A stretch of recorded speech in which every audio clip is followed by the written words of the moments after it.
తెలంగాణ ప్రభుత్వం సర్కార్ బడుల్లో చదివే విద్యార్థులకు గుడ్ న్యూస్ చెప్పింది. ప్రభుత్వ పాఠశాలల్లో చదివే విద్యార్థుల కోసం కీలక నిర్ణయం తీసుకుంది. వచ్చే విద్యా సంవత్సరం నుంచి గవర్నమెంట్ స్కూల్స్ లోని విద్యార్థులందరికీ ఉచితంగా బూట్లు, బెల్టులు పంపిణీ చేయాలని నిర్ణయం తీసుకుంది. ఈ మేరకు సీఎం రేవంత్ రెడ్డి ప్రకటించారు.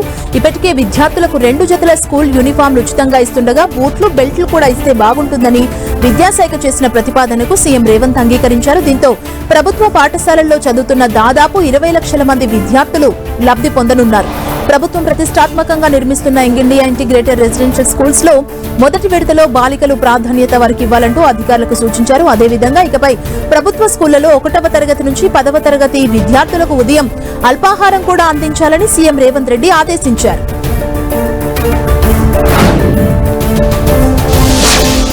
పొదుపు సంఘాలకు AP CM Chandrababu good news చెప్పారు. ఆన్లైన్లోనే పొదుపు సంఘాలు రుణాలు తీసుకునేలా సదుపాయం కల్పిస్తామన్నారు. గుంటూరు నగర శివారులో ఏర్పాటు చేసిన సరస్ మేళాలో చంద్రబాబు పాల్గొన్నారు. పొదుపు సంఘాలు 26,000 కోట్ల నిధిని ఏర్పాటు చేశాయని తెలిపారు. రాష్ట్రంలో మొత్తం 1.13 కోట్ల మంది సభ్యులు సంఘాల్లో ఉన్నారని చెప్పారు. 5,200 కోట్ల కార్పస్ ఫండ్ ని ఏర్పాటు చేస్తున్నారని తెలిపారు. సీఎం చంద్రబాబు పొదుపు సంఘాల్లో చేరాలని చెప్పిన తన మాట విన్న కుటుంబాలు ఇప్పుడు బాగుపడ్డాయని వ్యాఖ్యలు చేశారు చంద్రబాబు. అంతేకాదు సంఘాల ద్వారా ఎక్కువ తలసరి ఆదాయం పొందుతున్నది తెలుగువారి కుటుంబాలేనని చెప్పారు.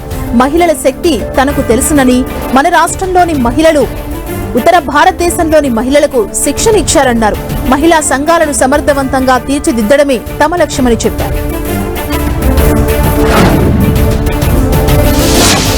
తిరుమల తిరుపతి దేవస్థానం సరికొత్త చరిత్ర సృష్టించింది. ఈ ఏడాది డిసెంబర్ 30వ తేదీ నుంచి జనవరి 8వ తేదీ వరకు మొత్తం 10 రోజుల పాటు భక్తులకు వైకుంఠ ద్వార దర్శనాలు కల్పించింది టీటీడీ.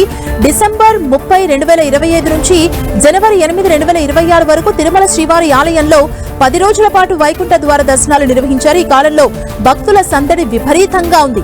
టీటీడీ అధికారులు ప్రకటించిన దాని ప్రకారం వైకుంఠ ద్వార దర్శనం ద్వారా మొత్తం 7,09,831 మంది భక్తులు శ్రీవారిని దర్శించుకున్నారు. రోజుకు సగటున సుమారు 75,000 నుంచి 90,000 మంది భక్తులు దర్శనం పొందినట్లు అధికారికంగా వెల్లడించారు. ఈ భక్తుల దర్శనాలు గత గణాంకాలతో పోల్చితే ఈ ఏడాది ఎక్కువ సంఖ్యలో భక్తులు దర్శించుకోవడం రికార్డు స్థాయి దర్శనంగా భావిస్తున్నారు. ఇక ఈ సమయంలో భక్తులు హుండీల్లో కూడా భారీగా విలువైన కానుకలు సమర్పించినట్లు తెలుస్తోంది.